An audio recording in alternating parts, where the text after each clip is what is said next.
मानस श्रृंखला में आज का विषय बालपन। हर बुद्धिमान व्यक्ति अपना बालपन फिर से लाना चाहता है। ऐसा क्या है जीवन में जो बालपन के साथ जुड़ा होता है और बालपन के साथ ही चला जाता है, जिसकी शून्यता जीवन भर व्यक्ति महसूस करता है। इस संदर्भ में यह कहना भी महत्वपूर्ण होगा कि आज के बच्चों के बालपन का आकलन भी किया जाए। सामाजिक परिस्थितियों में जिस तेजी से परिवर्तन आ रहा है, उसमें बचपन तेजी से खोता जा रहा है। केवल बालपन की उम्र ही रह जाती है। प्रश्न उठता है कि जिस बच्चे ने बालपन भोगा ही न हो, तो क्या उम्र भर उसके जीवन में उसका सूनापन रहता है? बच्चा वातावरण के अनुसार ही विकसित होता है। उसे विकसित होने के लिए अभिव्यक्ति की स्वतंत्रता चाहिए। उसकी अभिव्यक्ति अधिकतर शारीरिक होती है। उसे माधुर्य की जरूरत है, लालित्य चाहिए। उसे किसी भी प्रकार के बंधन से परहेज होता है। ढेरों जिज्ञासाएं उसके मन में उठती रहती है, जिनके समाधान वह ढूंढता रहता है।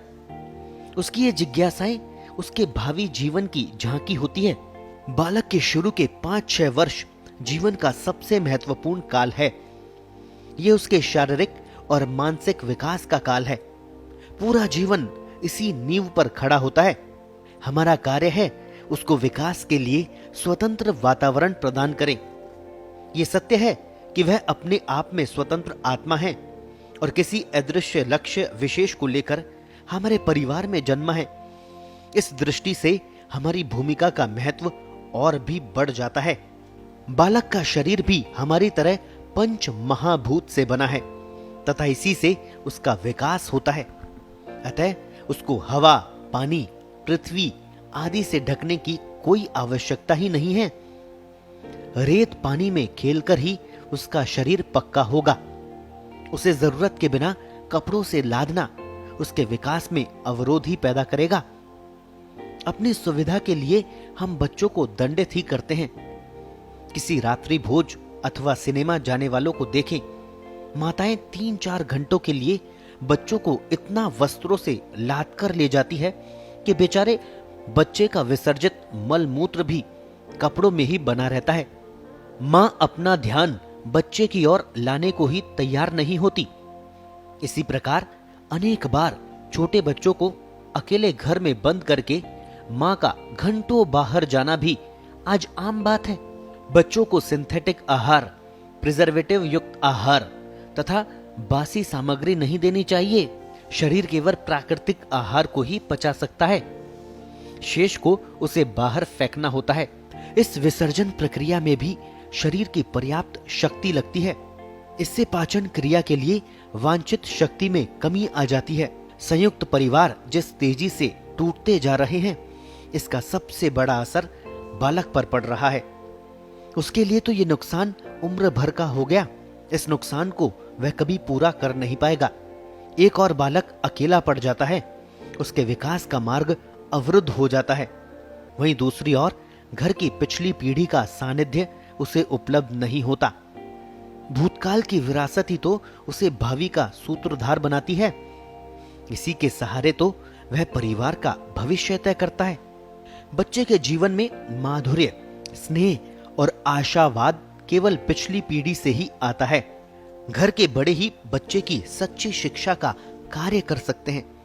उनके पास समय होता है, ज्ञान और अनुभव होते हैं और यह भी समझ होती है कि बच्चों को किस प्रकार सिखाया जा सकता है।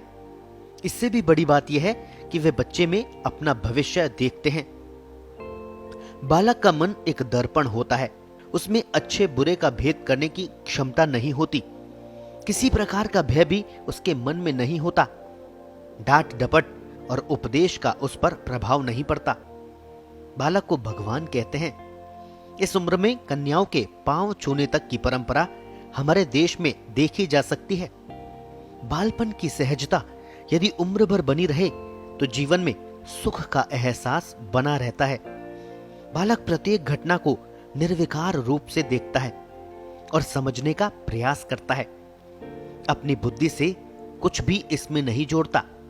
बालक की सरलता और चंचलता एक और जीवंत होती है, वहीं दूसरी ओर उच्च कोटि की बनी रहती है। हमारा दर्शन कहता है कि हमें भी ईश्वर के सामने बालक भाव में रहना चाहिए। भक्ति की श्रेष्ठता इसी से आ सकती है। मन की शुद्धता, समर्पण भाव, आसक्ति विहीनता का अद्भुत उदाहरण होता है बालक। समर्पण से भय तो स्वतः ही समाप्त हो जाता है। बालक की शिक्षा परोक्ष रूप में की जाती है, कहानी प्रसंग आदि के माध्यम से। इनसे बालक को भी आनंद आता है। कहानी का संदेश भी उसके मन पर अंकित हो जाता है। कथाओं के माध्यम से बालक को पूरा दर्शन सिखा सकते हैं। रामायण, महाभारत जैसे बड़े बड़े महाकाव्य बच्चों तक पहुंच जाते हैं।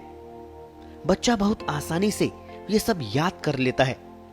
बच्चे का बौद्धिक और मानसिक विकास केवल इसी माध्यम से संभव है। सच तो यह है कि इससे बालक के भावी विकास की नींव बन जाती है। वह भावी संघर्षों के लिए तैयार हो जाता है, भावी अनुभवों का आकलन करना सीख लेता है। इसके विपरीत स्कूली शिक्षा का वातावरण बालक को एक ही दिशा में आगे बढ़ाता है। शेष सारे मार्ग रुक जाते हैं। ये शिक्षा उसको नौकरी तो दे सकती है, किंतु सामर्थ्यवान नहीं बना पाती। वह केवल स्वयं का पेट भर सकता है, दूसरों का नहीं।